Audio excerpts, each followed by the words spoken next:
Bonsoir à tous et bienvenue. Annoncé vendredi dernier au cours d'une conférence de presse du parti Force Cori pour un Bénin émergent FCBE, la marche de protestation des partis de l'opposition a effectivement eu lieu dans les rues de Cotonou ce lundi. Les forces politiques de l'opposition à l'occasion ont exigé des élections inclusives et à bonne date. Ils étaient plus de 50 000 militantes et militants selon les dires des organisateurs de la FCBE, l'USL, Restaurer l'espoir, Renaissance du Bénin, Parti communiste du Bénin, Force Clé et certaines confédérations syndicales à descendre dans les rues. Et pour le débat ce soir, j'ai en studio Saturne Diossou, bonsoir. Bonsoir à vous Patrice Savala, bonsoir à toutes, bonsoir à tous. Également dans ce studio Joël Toubé, bonsoir.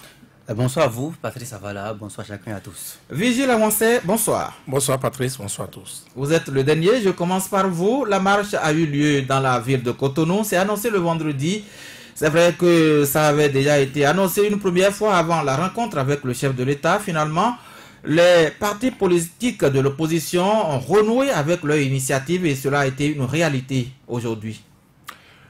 La question que tout le monde s'est posée, la justice d'ailleurs, c'est de savoir l'opportunité d'une telle marche. L'opportunité d'une telle marche dans un contexte où le chef de l'État a déjà, on va dire, accepté, n'est-ce pas, ce que réclamait l'opposition, le contexte l'ayant obligé d'ailleurs, n'est-ce pas, accepter donc que tout le monde se retrouve pour voir dans quelle mesure tous les partis, toutes les tendances politiques peuvent prendre part à ces législatives-là. Mais moi, je pense que dans un contexte de genre, c'est d'abord le rapport de force, n'est-ce pas, qui prime. Et j'ai l'impression que l'opposition a choisi de rester dans la logique du rapport de force qui, visiblement, est en sa faveur dans ce cas-là. N'oubliez pas, c'était donc le 25 que certains ténors de cette opposition s'étaient rendus à leur propre initiative chez le chef de l'État au palais, donc pour solliciter ce qu'il a fini par donner, ce qu'il a fini par céder. Et la réponse est que quand cette rencontre devait avoir lieu, quand il devait enfin dire ce oui, l'opposition n'était plus là. L'opposition a boycotté comme pour dire, bon voilà, c'est notre temps, n'est-ce pas, c'est ce que nous disions depuis. Et donc c'est comme un certain enfoncement, surtout que il y a quelques jours, avant ça, rappelez-vous, donc à la veille, je pense bien, en tout cas, en plein processus de dépôt des candidatures, l'opposition avait projeté cette marche-là, qui n'a plus eu lieu, vous l'avez rappelé tantôt, et bon, je ne sais pas pourquoi cela s'est fait ainsi. L'opposition aussi a choisi de garder ce silence-là sur la suite de la marche. La marche devait avoir lieu un lundi. On l'a repoussé. Le préfet a dit, oui, ça pourrait, si vous tenez à marcher, vous allez le faire, mais ça ne pourrait pas être ce lundi-là. Et donc, les Béninois attendaient, ça va être pour quand? Beaucoup de questions, mais aucune réponse. Et donc, ça a fini par venir comme pour situer les gens. C'est vrai qu'en temps, il y a eu les événements de Porte-Nouveau avec les corollaires de Quilibor, Saveille et consorts. Et donc, cette marche-là a fini par venir aujourd'hui comme pour couronner, n'est-ce pas, cette avance, de mon point de vue, de l'opposition dans l'opinion. Et puis, ça n'a pas raté. Si vous avez vu cette marée humaine aujourd'hui à Cotonou, certains font savoir que c'est une première depuis la conférence nationale, depuis la fameuse marche du 9 décembre 1989, si mes souvenirs sont bons. Si vous êtes historien. Pas besoin, je suis contemporain. Et donc, contemporain. Oui. Donc, depuis, ce n'était plus vu. Et moi, ça ne m'étonne pas parce que le régime est impopulaire. Ce n'est pas une mauvaise langue que de le dire. Lui-même, le régime reconnaît qu'il est impopulaire. Cette marche se déroule à Cotonou, n'est-ce pas? Cotonou, il ne faut pas aller loin pour retrouver les victimes de Toboula. Un Toboula qui s'est fait parler de lui indirectement. Tout le monde se demandait s'il avait été là, qu'est-ce qui se serait passé. c'est une digression. Donc, ce n'était pas compliqué, n'est-ce pas, d'organiser une telle marche et d'avoir une adhésion populaire. Oui, Saturnin Diosso, est-ce qu'on peut dire aujourd'hui que l'opposition a réussi quand même à se faire entendre, finalement? Contrairement à Vigile, je pense que cela paraissait compliqué. N'oubliez pas que la semaine dernière, au sein de l'amitié, certaines figures politiques avaient effectué une descente et avaient voulu quand même tenir une marche. On a vu le nombre que ça a rassemblé. La marche s'est-elle ébranlée le jour-là? Je ne pense pas. Il n'y avait que quelques têtes derrière Galiou Soglo, derrière l'affiche PCB qui était au stade, qui attendait des marcheurs, qui a attendu en vain des marcheurs. Alors, dans un tel contexte, beaucoup, n'oubliez pas que sur les réseaux sociaux et sur d'autres plateformes, il y a des messages qui ont circulé, appelant les gens à rester chez eux, les politiciens ne viennent pas aux marches. C'est peut-être pour répondre à ça que la plupart d'entre eux, sinon tous autant qu'ils sont, ténors des formations politiques de l'opposition, ont répondu présent à la marche de ce matin. Et ça vient, Brigitte parlait de Modeste Obla tout à l'heure, c'est une marche qui vient fermer la page Obla, il faut dire, parce que la dernière qu'il y a eu à Cotonou a été dispersée par le même préfet, et qu'un autre arrive, accepte la marche et que la marche draine autant de monde. Ce n'était pas gagné d'avance pour ceux-là qui ont organisé la marche. C'était un pari. Les lignes rouges ont désormais disparu de la ville de Cotonou. Est-ce qu'ils étaient sur la ligne rouge? Je ne pense pas. Stade de l'Amitié, étoile rouge. Je ne pense pas que la ligne soit rouge. Aucune institution particulière sur le tronçon. Mais est-ce que c'est encore d'actualité? Mais si la même marche devrait s'ébranler... C'était pas dans la zone rouge non plus. Ce n'était pas dans la zone rouge non plus. Si la marche devrait s'ébranler par les alentours de la présidence de la République et tout ça, peut-être qu'on aurait assisté à l'effet Modeste Obla. Revoyez votre itinéraire et tout ça. Vigile le soulignait également. La dernière fois, il y a eu autant de monde. Je vais situer ça à ce fameux jour où on a entendu Bruno Amonso entonné à la même place de l'Étoile Rouge à Tilito et tout ce qui va avec. C'était autant de Boniaï. Oui, quand il y avait eu des démêlances, Boniaï est candide avec cette convocation déposée, il y a eu marche à Cotonou, mais il n'y avait pas eu autant de monde pour avoir pris part. Les initiateurs ont estimé qu'ils étaient plus de 50 000 militants aujourd'hui dans les rues. Quelqu'un me dira 100 000, je ne voudrais pas citer Stanislas Ngwedi notamment. Donc ce n'était pas gagné d'avance. Ce qu'il faut saluer à mon avis, c'est que la marche se soit déroulée et qu'on n'ait pas enregistré de casse, qu'on n'ait pas enregistré de bagarre. Je pense que c'est à l'actif de ceux-là qui ont organisé. Cela pourrait amener prochainement qu'ils auront une telle initiative encore, qu'on les accompagne, que les gens prêtent foi à ça et ne les confondent pas à des vandales qui voudraient semer de troubles à l'ordre public. C'est ce que je peux dire pour une première prise de parole. Alors, Joël Tchogwe, l'opposition béninoise a réussi une grande mobilisation. Est-ce le point de départ pour cette opposition? Je pense que nous sommes dans un régime démocratique et puis les symptômes d'une bonne santé de la démocratie s'appréhendent également à l'aune des manifestations publiques, des libertés individuelles. Et pour une fois, je dirais que sous le régime de la rupture, j'ose croire que cette marche organisée ce matin par les forces coalisées de l'opposition, cette marche vient refermer définitivement cette période lugubre de répression de marche. Les collègues en plateau viennent donc de vous rappeler l'épisode Toboula, avec la mobilisation des forces de sécurité lourdement armées pour disperser les manifestants, les jets donc d'eau chaude qui ont été renvoyés même à nos femmes qui estimaient qu'elles devraient quand même marcher avec des palettes, les ustensiles de cuisine à la tête et tout. On a quand même assisté à cela. Donc, j'ose croire que cette marche autorisée finalement, encore que le débat se fait sur le type de régime déclaratif ou d'autorisation sur lequel nous sommes actuellement au Bénin en matière de manifestation. Donc, j'ose croire que cette marche de l'opposition finit par refermer cette période lugubre-là de notre histoire et que véritablement les gouvernants actuels ont pris conscience qu'en démocratie, lorsqu'une frange de la population est mécontente et que cette frange demande à exprimer sa colère, à extérioriser donc sa colère, qu'il faut prendre les mesures idoines conformément à la loi pour laisser cette frange de la population exprimer.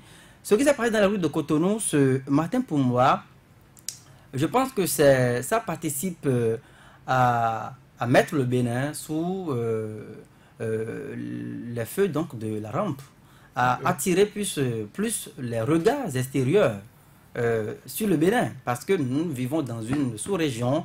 Je ne vous rappelle plus que la mission de la CEDEAO a fait un tour au Bénin, et qu'à l'international, sur les chaînes, les médias que vous suivez la plupart du temps, il y a quand même des plateaux qui sont consacrés à l'actualité politique au Bénin. Va-t-on arpenter ce chemin de crise? Va-t-on continuer par alimenter cet environnement chrysogène pour tomber dans la crise? Est-ce que les élections vont s'organiser sans les oppositions, sans les opposants? Est-ce que finalement on va trouver les mesures transitoires comme l'a souhaité le chef de l'État? Est-ce que le consensus va pouvoir se trouver? Donc ces questions taraudent aujourd'hui l'esprit du citoyen électeur et du peuple entier d'ailleurs, et le plonge dans une ambiance anxiogène et n'est pas de nature également à rassurer. Et donc, vous voyez également que nous sommes dans un environnement de crise de confiance. Malgré, Vigile l'a rappelé, que le chef de l'État est finalement accédé à l'avis des opposants, à savoir, il faut ouvrir la brèche, il faut tourner dos à la rigidité, il faut s'assouplir pour que nous ne puissions plus continuer par vivre l'impasse en autorisant finalement qu'on puisse retoucher les deux textes de loi, les lois donc électorales. Malgré cette bonne foi exprimée par le chef de l'État, vous voyez que en face, les opposants continuent d'être méfiants. Méfiants parce que on ne sait pas qu'est-ce qu'on ira modifier dans cette loi électorale. On ne sait pas quel sera le modus operandi qui sera adopté par les deux forces en présence. Est-ce que le consensus va se résumer seulement aux seuls députés du BMP, comme d'habitude? Est-ce qu'on va élargir cette fois-ci, écouter ce que dira l'opposition? Donc, on est encore dans cet environnement de crise de confiance qui ne rassure pas. Et je dirais que la marche participe simplement à plus mettre également la pression sur l'adversaire, à montrer donc à la face du monde que oui, aujourd'hui, vous êtes chef de l'État, vous êtes la majorité, mais derrière, nous avons donc un peuple. Même si nous n'avons pas les indicateurs nécessaires aujourd'hui pour voir un peu ceux qui sont descendus dans la rue de Cotonou, quelle était leur réelle motivation. Parce qu'on vous le dira, quand vous prenez 100 000 personnes qui marchent dans une rue, vous les interrogez individuellement, autant de marcheurs, autant de raisons. Il y a certainement des curieux qui ont gonflé les rangs. Il y aurait également certainement des gens qui étaient vraiment décidés à montrer qu'ils ne sont pas d'accord avec ce qui se fait. Et il y a d'autres personnes qui sont venues certainement marcher pour soutenir leurs amis. Donc les conditions ne sont pas forcément les mêmes. Les raisons ne sont pas forcément les mêmes. Donc quand on parle de 100 000 manifestants ou bien de plus de 50 000 manifestants, il ne faut pas se cantonner aux chiffres. Mais il faut savoir quand même que l'opposition a voulu drainer du monde, a voulu montrer que le peuple est derrière elle et que le chef de l'État qui gouverne le pays doit pouvoir également prendre en considération les desiderata donc, de cette population-là. Donc, in fine, je pense que l'opposition a réussi un coup, a frappé un coup, oui. Il faut le dire. Maintenant, quelle sera l'attitude du camp d'en face par rapport à cela? Va-t-on assister dans les jours à venir à ce scénario du 11 décembre 2014 où les opposants marchaient dans la rue de Cotonou, où les mouvances également marchaient dans la rue de Cotonou, pour montrer qu'il y a les deux camps en face. Est-ce que on va également initier une marche prochainement dans le camp du pouvoir pour montrer que également il y a les Béninois qui soutiennent le pouvoir? Oui, ainsi. Oui, ainsi, vous l'avez dit. Et cette fois-ci, nous allons retourner sur les traces de ces marcheurs à Cotonou pour retrouver l'un des marcheurs, Victor Tokpanou, qui était également dans les rues de Cotonou aujourd'hui.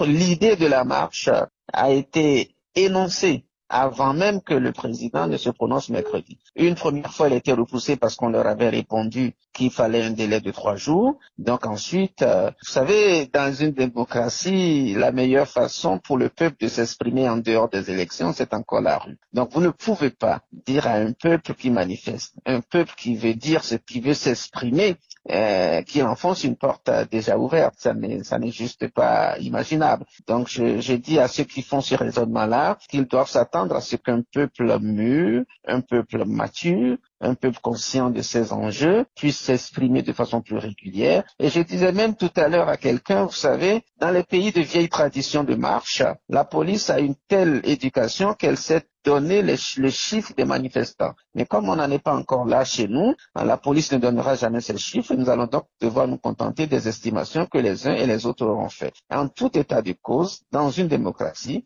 il faut absolument que le peuple apprenne à s'exprimer beaucoup plus souvent dans les rues parce que en dehors des élections, il n'a que ça comme mode d'expression. Et moi, je souhaite d'ailleurs que dans les décennies à venir, notre peuple apprenne à manifester davantage parce que je trouve qu'elle le fait très peu, pour ne pas dire trop peu actuellement. Le mode d'expression aujourd'hui est annoncé. Et c'est bien entendu cette marche Saturnin Diosso qui a eu lieu dans les rues de Cotonou. Victor Tokpanou, ancien ministre garde des Sceaux sous le régime du président Boni Yayi, qui s'exprimait donc. Et au-delà du ministre Victor Tokpanou, les marcheurs ont exigé également le retour des exilés, entre autres la libération des détenus politiques. Au nombre de ces marcheurs, on a annoncé également le parti DUD. Dynamique unitaire pour le développement. Il y a une question à laquelle je m'attendais. Pourquoi vous ne posez pas la question? On a dit que l'opposition a organisé une marche. Personne ne s'intéresse à FCDB. Non, on y arrivera certainement.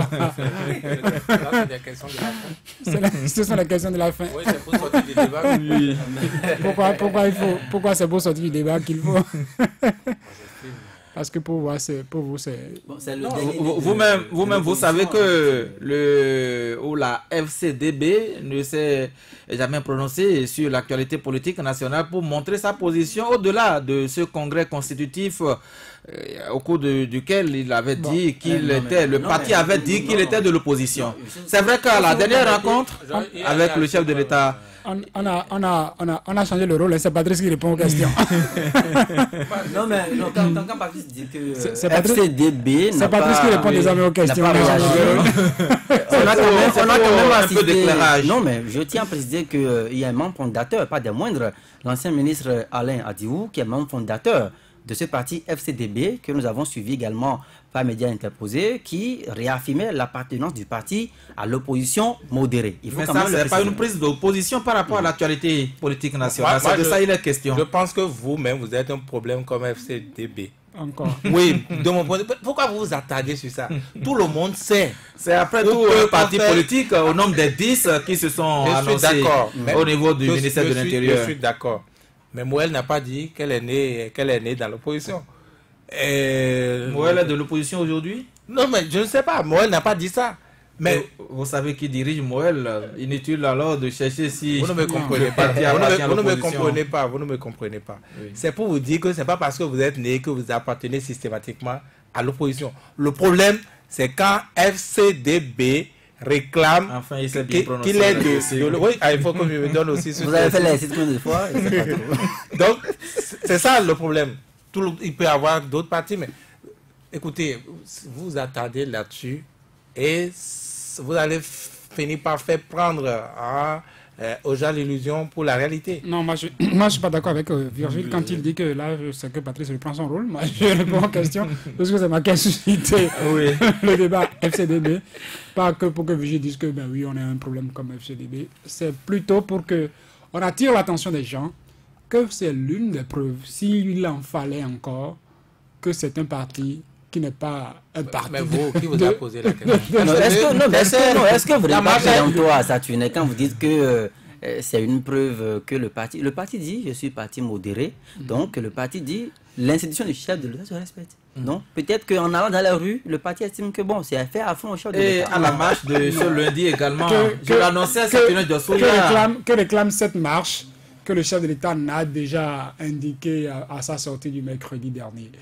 c'est les partis, pour moi, ce sont les partis qui se sentent proches de lui, qui n'ont pas senti la nécessité d'aller dans les rues aux côtés des autres pour réclamer. Est-ce que le parti DUD n'est pas proche du chef de l'État? Puisqu'on Mais- l'a annoncé, on a... Elle était absente, hein, cette formation était absente à la rencontre avec le chef de l'État. C'est déjà là qu'il faut commencer par Donc il voir. faut désormais le classer dans Je l'opposition. ne sais pas s'il faut le dire ici. En principe, L'autre a dit qu'il est l'opposition modérée. c'est peut-être cette culture-là qui fait partie des choses qui nous manquent ici.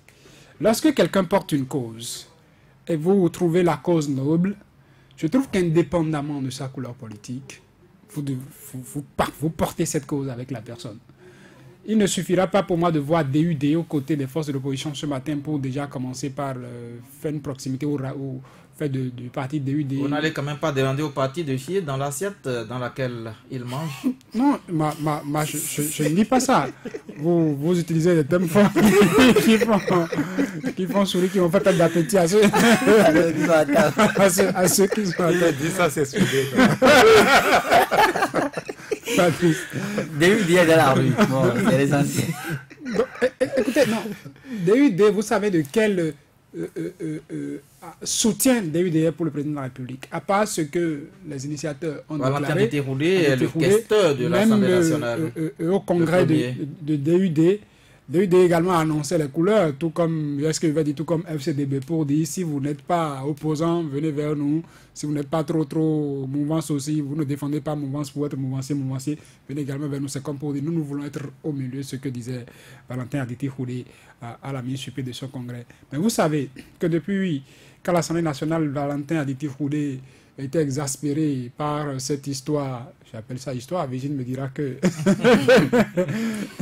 ou affaire, Virginie me dira que c'est d'évaluer que d'en parler ainsi, exaspéré par ce qui se passait concernant le budget de l'État avec le budget de l'Assemblée nationale qui était tout, et Valentin Roudé a dit dépassé ou exaspéré, a dû tenir certains propos à l'Assemblée nationale que depuis ce temps il n'était plus vu ou très aimé du côté de ceux-là qu'il pense désormais soutenir en disant bon, on est tous soutiens du président de la République. Il a participé au vote des différents tests. Et autre aspect qu'il rapproche encore de cette marche d'aujourd'hui, c'est que Valentin Aditi-Roulé n'a pas eu son récépissé. Le certificat de mise en conformité. Son certificat de mise en conformité, le parti était-il créé avant la nouvelle charte?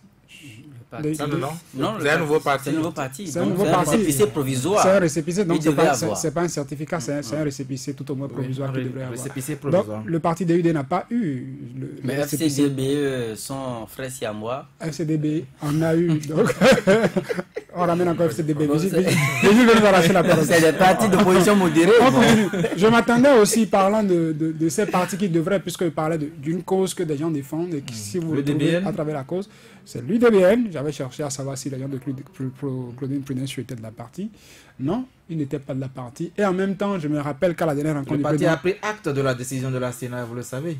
A pris acte, oui, et a répondu surtout présent. C'est l'élément que j'allais évoquer à l'instant, à la rencontre du président de la République avec les partis en tout cas les partis qui ont répondu à son appel. Oui. Et déjà à cette rencontre, il faut relever que DUD n'était pas à la rencontre avec le président de la République. C'est pour voir déjà ce qui se dessine, encore avec les nouvelles qui nous parviennent ce soir jusqu'à demain, que peut-être des gens ne se sentiront pas très aimés. Vous savez que l'actualité, c'est également au niveau de la Cour constitutionnelle. Est-ce que vous seriez étonné de voir le Parti du Renouveau démocratique aux côtés des partis de l'opposition ce lundi dans les rues? Est-ce qu'il faut le dire, le Parti Renouveau démocratique? Puisque jusque-là, le parti n'a pas encore digéré son éviction, si on peut le dire ainsi. Dans son estomac. Non, mais, écoutez, le parti n'a pas eu... C'est un dossier en formation, il sait détecter les constipations. Le PRD n'a pas été retenu dans les partis qui doivent affronter les législatives et ne l'a pas apprécié, a sorti son communiqué, a décidé de saisir la Cour constitutionnelle, ce qu'il a fait. Et donc... le parti peut également se retrouver dans les rues pour dire son amertume par rapport à cette décision des membres de la Sénat. Je trouve que Patrice Avalet, dans son registre, Il parlait tout à l'heure de quelque chose qui allait faire perdre d'appétit aux gens. Maintenant, il parle de digestion. il est dans le vocabulaire. Le PRD peut organiser une marche de reconnaissance. Parce que c'est eux qui ont inventé. C'est le parti qui a inventé le mot. C'est l'ironie donc, ce que je suis en train d'utiliser là. Parce que le PRD, si je dois répondre à votre question pour moi, oui. Le PRD s'est mis dans un piège lui-même depuis peu.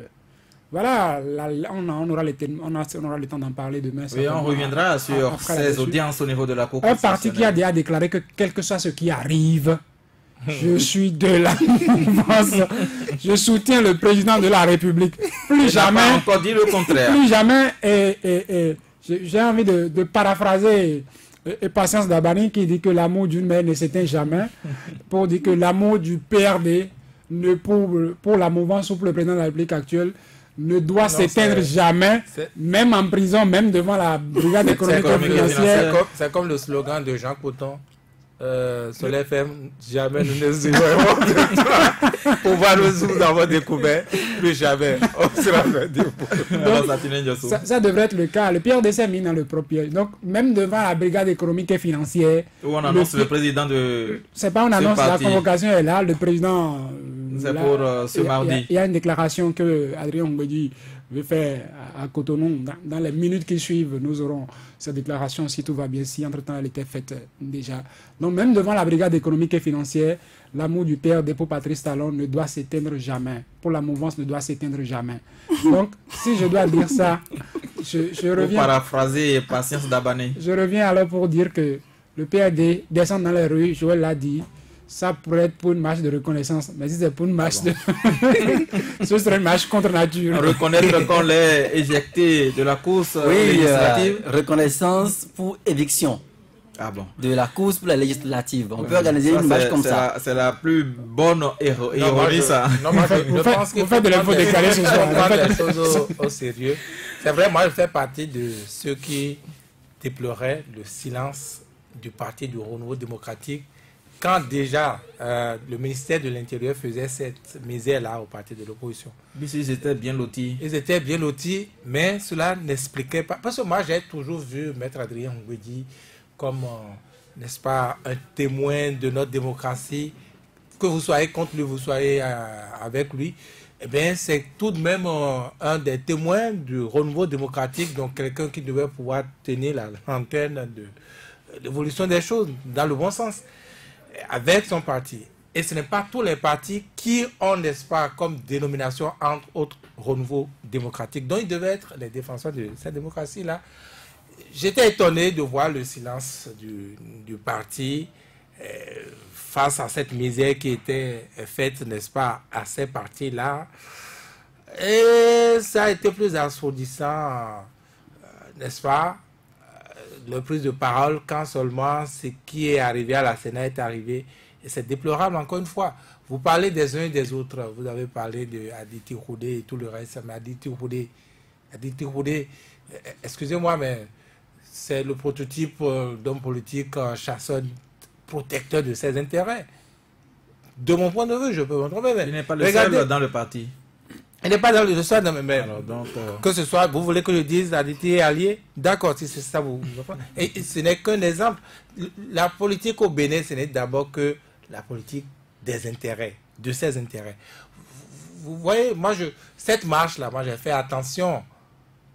Parce que j'ai fait beaucoup attention à l'état d'âme des gens, à la psychologie des gens. Et ce n'est pas rien. Ce n'est pas rien. Il a des détails. Vous voyez, le chef de l'État aujourd'hui, depuis un certain temps, quand il doit parler, mais les verres fumés, c'est pas gratuit. Ah bon? Quelle lecture faites-vous à travers cet acte? Quand vous voulez connaître quelqu'un, vous voulez connaître ses idées, allez lire ses yeux, les deux yeux. C'est des boussoles. Vous n'avez pas accordé une interview au chef de l'État pour voir directement dans ses yeux? C'est pour dire de faire attention à la psychologie ces derniers temps. C'est un psychologue spécialiste des comportements. Avec les partis politiques, la dernière fois, était-il derrière des lunettes fumées? Je n'ai pas vu. Vous n'avez pas fait attention. Allez revoir les vidéos. Allez revoir les vidéos. Je ne pense pas qu'ils soient C'est vrai que filmés, Boni Yayi, lui, il avait une filmés. raison parce qu'il avait attrapé une maladie des yeux avant de partir. Donc, ça s'expliquait. C'était. Qu'il avait... Ou la Non, maladie ce du n'est pas pouvoir. pareil. Pour Boni Yayi, c'était officiel. Il avait suivi Voilà, il était allé en Afrique. l'opération Il a fait une de... opération de cataracte ou ou de au glauque. voisin. En tout Voilà. cas, on ne va pas... Non, C'est non, pas non, le moi, même je cas ici. n'arrive pas, mais on parle des faits. Bon, je parlais de ces... Vous avez entendu, est-ce que vous avez fait attention à l'interprétation ou plutôt aux commentaires donc, de ceux que Roudé appelait les clébés. Il appelait ses pairs. C'était déjà ça l'opposition. Il appelait ses pairs députés BMP, les clébés De du pouvoir de quelqu'un. Malgré cela, il a participé au vote. Ce jour-là à l'Assemblée, oui. Mais bien sûr, c'était déjà ça. Donc, ceux-là, les clébés pour lui emprunter son thème des réseaux sociaux ou même dans les médias traditionnels, qui, n'est-ce pas, appréciaient la marche de l'opposition. Vous avez entendu, vous écoutiez les mots qu'ils utilisaient. Ils ne pouvaient faire autrement, la marche était là, mais pourquoi ils devaient marcher, etc., etc. Ça veut dire quoi? Ça veut dire que ils étaient, quelque part, ils ressentaient mal cette marche-là. Leur état d'âme n'était plus, n'est-ce pas, plus rassurant, n'est-ce pas? Donc, c'est cela pour vous dire qu'il faut... il faut qu'on interprète ces choses-là par rapport à l'histoire même. À l'histoire. Moi, qui sont ceux qui ont marché aujourd'hui? C'est entre autres ceux-là qui refusaient également les marches hier. C'est également Boni Yayi, c'est également ça. La République, c'est d'abord la République. La République, c'est l'intérêt général. Ce n'est pas la position. Ce n'est pas ce que vous mangez aujourd'hui parce que vous travaillez chez... Mais voilà. Mais lorsqu'on ne passe pas des lois, ça devient plus fort. Mais c'est ce que je vous dis, même les lois qu'on a votées. Puisqu'au niveau... Puisque vous parlez de lois, regardez les lois qui ont été votées. Les députés BNP ne savaient même pas qu'ils allaient être frappés, qu'ils allaient chercher le quitus. Ils avaient les victimes ailleurs. Ils se sont fixés sur quelqu'un, ils pensaient que ça allait être ça, simplement. Vous entendez, aujourd'hui, on apprend que demain, Maître Adrien Mbedi est convoqué à la BEF. Mais Maître Adrien Mbedi, les gens reprochent si à Talon, les gens reprochent ça. Mais Talon n'est pas le problème. Talon, il peut y avoir des velléités de dictateurs, de ceci, de cela. Mais si, comme les pouvoirs l'ont prévu, les contre-pouvoirs sont vraiment là, les institutions fonctionnent. Mais Talon, il va être désolé de constater qu'il ne peut pas être président au Bénin. S'il va être président de son petit royaume, là, il peut être dictateur là-bas, vous le savez. Non? Mais il faut que les institutions fonctionnent, qu'on mette l'intérêt général en avant, n'est-ce pas? Que la République soit la chose de tous. Eh bien, voilà. Mais tant que ça va être toujours... non, moi, je suis dans mon confort. Pour l'instant, c'est les autres qui le pilonnent. Bon, donc, c'est leur problème. Mais cette démocratie, on va s'enfoncer davantage. Voilà.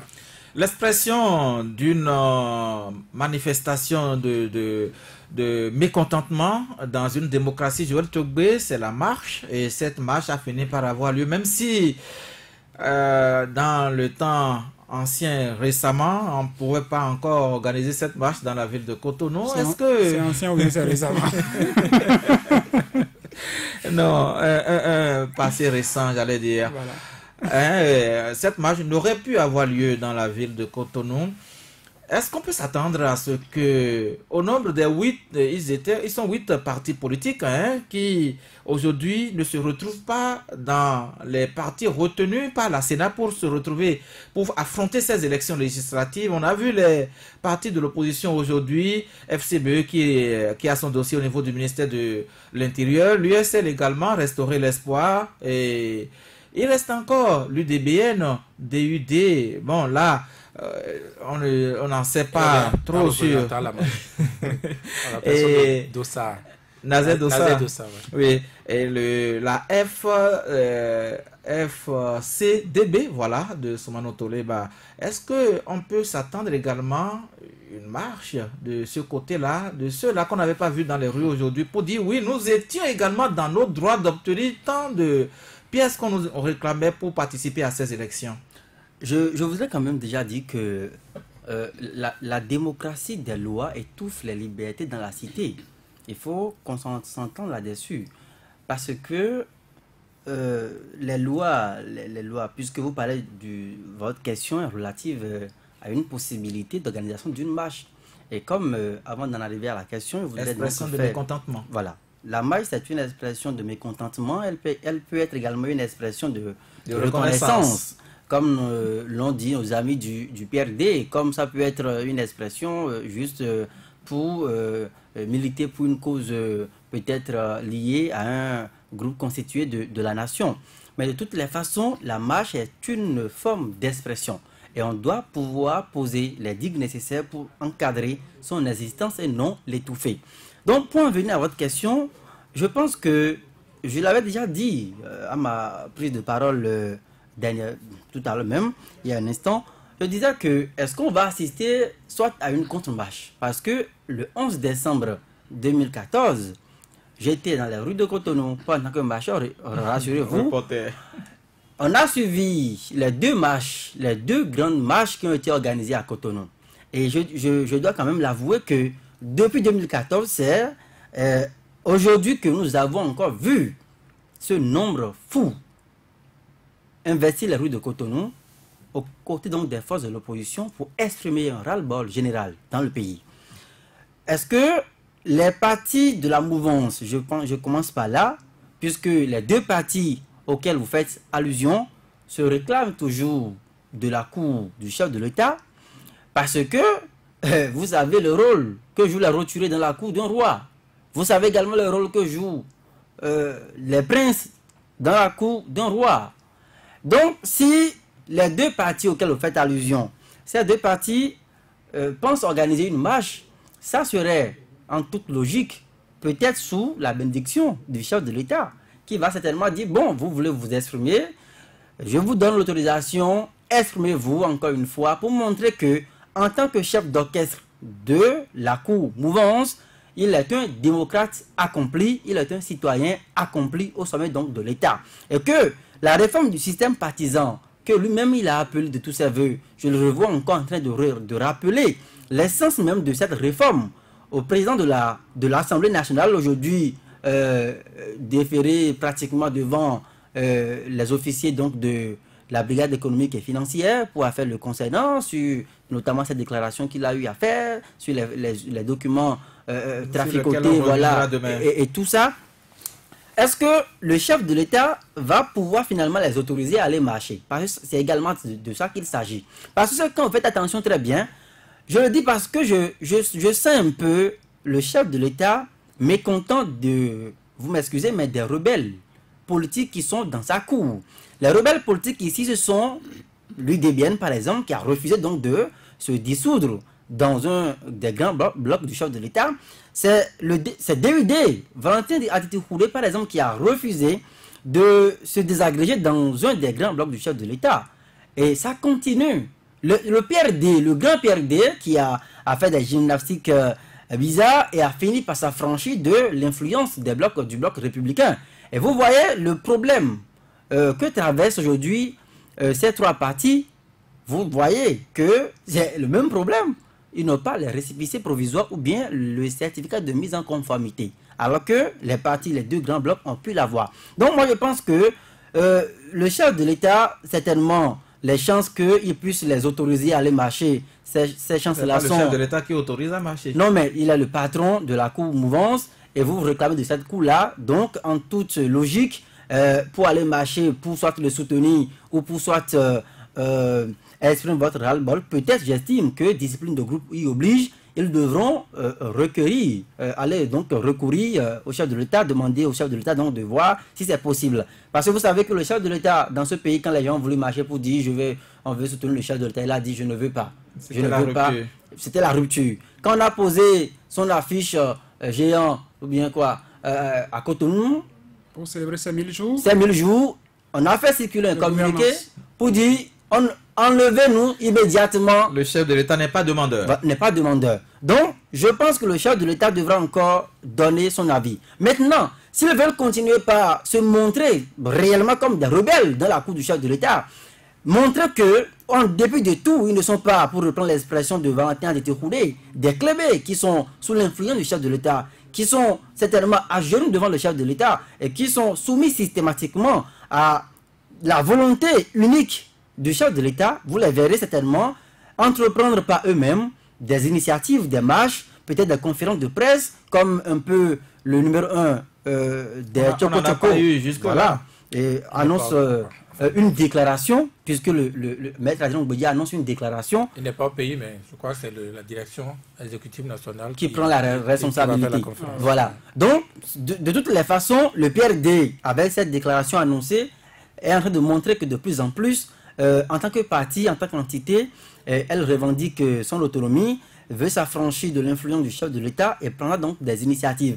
Moi, je ne serais pas surpris que, comme on a vu le DUD aujourd'hui aux côtés des forces de l'opposition, que le PRD aussi, si les choses vont de mal en pire dans la cour du pouvoir, que le PRD également commence un peu pas à se trouver les utoires pour rejoindre les forces de l'opposition, et pourquoi pas que le PRD qu'on a souvent qualifié raison d'être l'opposition, le PRD je l'ai toujours dit, le PRD doit pouvoir assumer son statut d'opposant naturel. Mais quand vous reniez votre statut naturel, mais il vous suit. Les imbéciles ne changent pas. Donc il va vous suivre. Et cette parole de dire on ne fera jamais de l'opposition et vous avez contracté un mariage forcé. Les événements vous obligent. Je ne vous le rappelle pas, on ne voulait pas du PRD dans cette cour-là, dans la mouvance. C'est vous qui le dites. Un mariage moins cher. Il y a des mariages très chers. Alors, ça tenait de le PRD. Ça tenait de sur les marcheurs d'aujourd'hui. Exiger qu'on délivre le quitus fiscal à tous les demandeurs, surtout à ceux-là qui se sont acquittés de leurs impôts. C'est demander indirectement qu'on retourne au test aux lois de 2003 et de 2013. Non, je pense, oui, parce que je crois... Lorsque vous vous acquittez de vos impôts, il est de bon temps qu'on vous délivre votre quitus. Avant les nouveaux tests, oui, le quitus fiscal était exigé, je pense, mais pour l'élection présidentielle. C'est avec les tests qui ont été votés récemment qu'on a porté ça au niveau des députés à l'Assemblée nationale. Voulant que... Et peut-être même au niveau local. On attend ça. on attend ça en tout cas. Donc c'est indirectement demander ça à ce qui se fait actuellement comme consultation. C'est quand même normal qu'après avoir remis, après avoir payé ce qu'on vous demande, que vous exigiez maintenant la pièce nécessaire qui témoigne de ce que vous êtes acquitté. Ce n'est même pas dans le cas du quitus fiscal seul.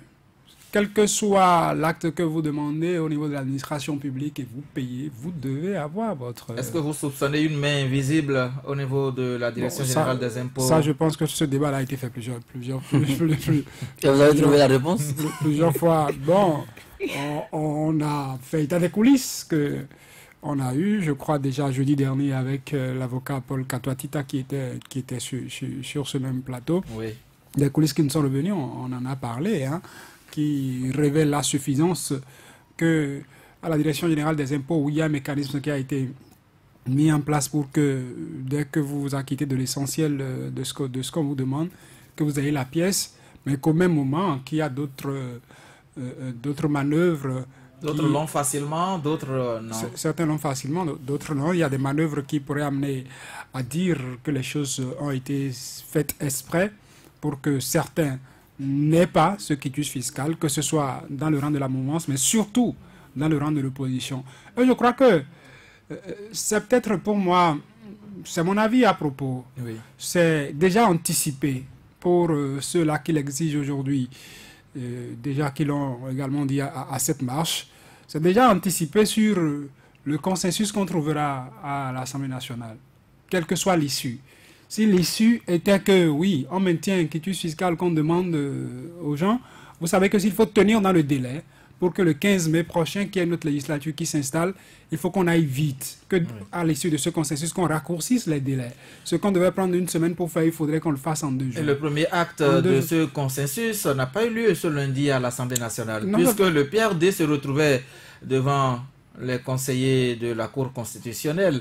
Et l'opposition, dans sa marche, a laissé entendre qu'elle a déposé ses propositions au niveau de l'Assemblée nationale. Oui, ce n'est pas parce que le PRD est devant la Cour constitutionnelle que le consensus serait bloqué. C'est le président qui prend le devant des choses au Vigie niveau de vous a dit l'Assemblée tout à l'heure que le nationale. président ne serait pas au Mandaté pays. par le chef de l'État. Vigie vous a dit tout à l'heure que le président ne serait pas au pays et pourtant que... Est-ce qu'il va rentrer? En parenthèse, est-ce qu'il va rentrer? Qu'il rentre... Puisqu'il y a une convocation. Nous savons que c'est... Vous posez la question. Mais ça désormais, dès que des gens sont convoqués, ils ne rentrent plus. Attendez l'issue de la déclaration de tout à l'heure pour savoir s'il rentrera ou pas. Je me pose la question si la deuxième personnalité du pays va rentrer, sachant bien que la BF est en train de l'attendre. Non, si c'était le cas, moi, je serais quelqu'un comme Sébastien Germain à Javon, je vais tweeter quoi, bon.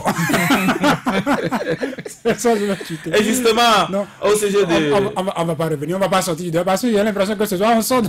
Non, on ne sort pas, puisque j'allais d'ailleurs parler... toujours dans le débat. Non, c'est également cette marche a fait écho du dépôt des propositions de l'opposition. J'abordais l'aspect anticipation. Anticiper déjà sur des pièces dont on aura besoin à l'issue du consensus s'il faut aller aux législatives dans les délais et avoir une autre législature le 15. Et les pièces dont on aura besoin pour ces partis qui n'ont pas encore le certificat de conformité ou le récépissé, c'est déjà l'exiger maintenant. Ne pas attendre que de l'Assemblée nationale sorte un test de consensus avec les consultations qui sont faites avec les partis qui ne sont même pas encore à l'Assemblée nationale et que dans ces tests qu'on retrouve des pièces que des gens n'auraient pas, et fondamentalement des gens de l'opposition, oui. Parce que quand on dit pièce, on est face à l'administration, il y a un patron de l'administration qui est au pouvoir aujourd'hui, Patrice Talon, qui, qu'on le veuille ou pas, qu'on l'aime ou pas, va chercher à faciliter les choses d'une manière ou d'une autre à ceux qui le soutiennent. Donc c'est déjà de l'anticipation pour moi, que de réclamer les quitus fiscaux qui sont en attente, que de réclamer les certificats de conformité ou les récépissés. Ils ont demandé l'annulation. Il ne veut pas l'entendre. Et l'autre chance, s'il appelle ça chance pour toutes les parties, c'est quoi? C'est que la Sénat sera obligée de demander à ce que les gens viennent retirer le truc, les listes qui ont déjà été déposées, et de les ramener quand on avec les 249 millions. Mais ça, non, la Sénat n'est pas obligée de dire ça, pas du tout. La Sénat peut le dire. Non, la Sénat n'est pas obligée de le dire. Nous ne sommes plus... Attendez. Les listes sont déjà étudiées, sont déjà OK, pour parler ainsi. Donc, c'est aux déposants, s'ils le souhaitent, de venir chercher et venir prendre. Mais la Sénat ne dira pas, venez chercher vos dossiers. Non, actuellement, même si on reste dans cette logique, vous pensez que ceux-là qui avaient déposé les réalités politiques d'avant le dépôt de leur dossier sont les mêmes aujourd'hui? Non, ce n'est pas le cas. Mais justement, je suis d'accord avec vous, les listes vont être reprises. Et eux, ils vont dire, ils trouveront que ceux qui vont déposer après eux ont plus de chances de rétoffer leur liste, d'avoir une liste qu'ils souhaitent, que eux autres qui étaient obligés de faire des choses. C'est vrai que le propriétaire des listes reste le même, reste Patrice Talon, et si sa volonté ne change pas par rapport à ceux qui ont été... Il y a un propriétaire des listes au Bénin. Nous allons finir très rapidement. Le géniteur des deux listes qui ont été retenues reste le même. Alors qu'il y a des séances de concertation de candidats positionnés. Peut-être qu'il y aura une visite médicale, un check-up qui amènerait à ce qu'on fasse... Chaque candidat pour les...